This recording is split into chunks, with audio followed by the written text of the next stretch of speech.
Vous avez accusé récemment la Russie de chantage au sujet de cet accord céréalier. Moscou, en effet, Mm. pose ses conditions pour une réactivation de l'accord. Les États-Unis sont-ils prêts à négocier? Tout d'abord, il faut, je crois, mettre ça dans un bon contexte. Cet accord que les Russes, pour l'instant, ont déchiré, n'aurait jamais dû être nécessaire dès le premier jour. Cet accord était seulement nécessaire parce que la Russie a décidé d'envahir l'Ukraine et, après, a procédé à bloquer les exports des céréales de l'Ukraine envers le monde, surtout le port d'Odessa. Alors, la Turquie est intervenue avec les Nations Unies. Il y a eu cet accord il y a un peu plus d'un an.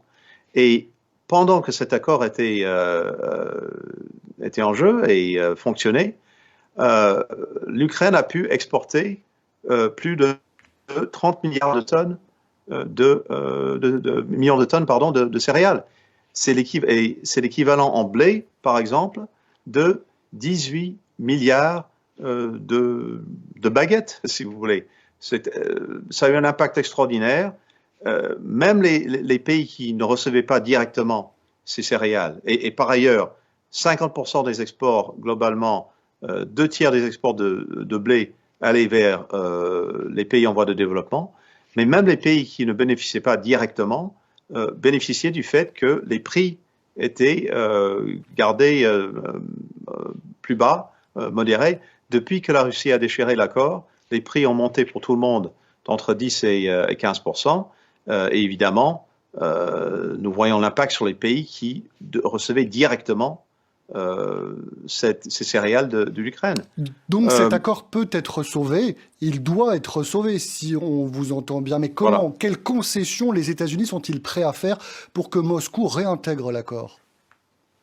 C'est pas une question de concession. La Russie dit, par exemple, qu'elle a des problèmes pour l'exportation de ses propres céréales, ce qui est faux dans le sens où les exportations des céréales russes au cours de la dernière année excèdent de loin ce que la Russie exportait avant l'invasion de l'Ukraine. Par ailleurs, les exports sont montés à un niveau record pour la Russie. Bon, s'il y a des points spécifiques où il y a un problème avec les banques, avec les transportations, etc., nous avons tout fait pour assurer que justement ces problèmes soient résolus. Moi-même, par exemple, j'ai écrit des lettres à nos banques leur expliquant que nous soutenons absolument l'exportation des céréales russes et qu'il n'y avait rien à craindre, par exemple, des sanctions qui, de toute manière, mettent à part les céréales russes, les transports, l'assurance, etc. Il y a une proposition maintenant avancée par les Nations Unies pour la Russie pour résoudre leurs soi-disant problèmes. Toujours pas de réponse de la Russie. Si, réponse de la Russie, ils attaquent le port d'Odessa, ils attaquent les céréales en Ukraine, ils ont détruit 220 000 tonnes de ces céréales depuis une semaine. Ça, c'est leur réponse. La balle est donc dans le camp de Moscou, vous nous dites Anthony Blinken, la Russie qui a promis de livrer gratuitement des céréales russes à des pays africains, 6 au total pour contrer les effets de la fin de cet accord. Comment les États-Unis comptent-ils répondre à cette initiative de Moscou?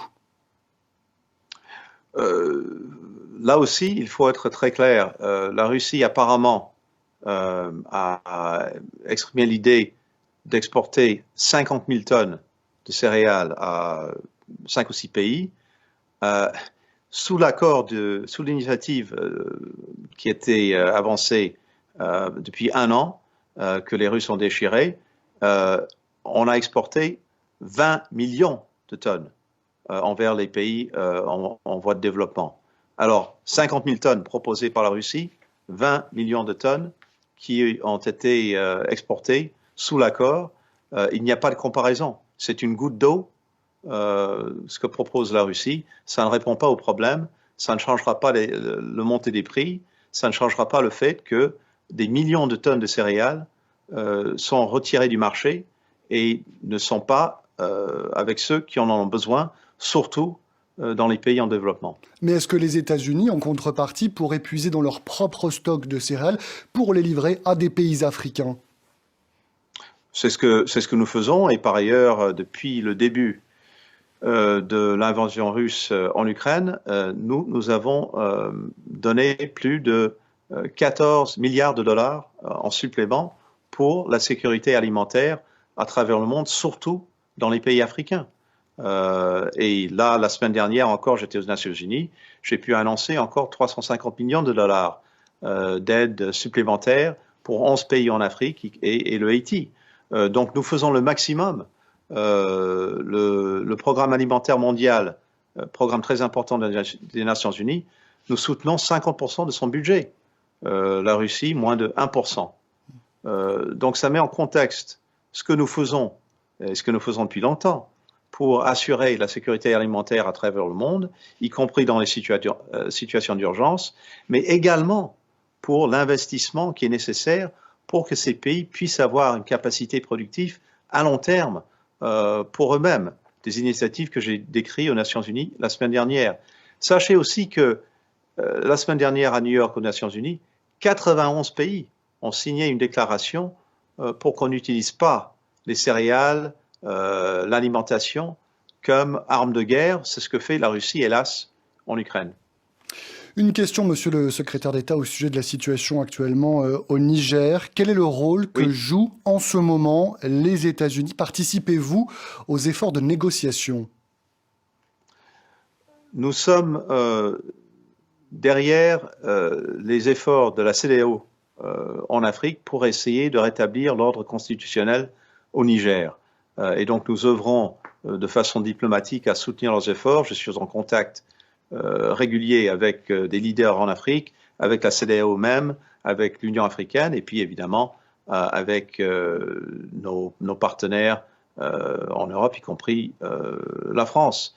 Donc nous, comme d'autres pays, nous essayons d'avancer la diplomatie pour qu'il y ait le retour à l'ordre constitutionnel.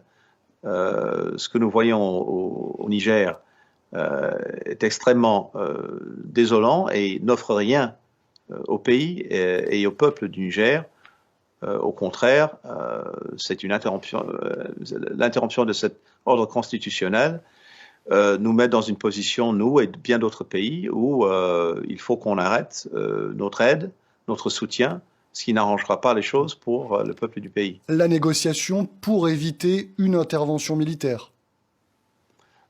Il est sûr que la diplomatie, c'est le moyen préférable de résoudre cette situation. C'est la démarche actuellement pour la CEDEAO. C'est notre démarche et en tout cas, nous soutenons les efforts de la CEDEAO pour essayer de rétablir l'ordre constitutionnel. Et est-ce que le millier de soldats américains présents sur le sol du Niger a vocation à rester sur place ou à être retiré? Écoute, je ne peux pas rentrer dans l'hypothèse en ce qui concerne l'avenir. L'important, l'essentiel, c'est ce retour à l'ordre constitutionnel. C'est pour cela que nous œuvrons en ce moment.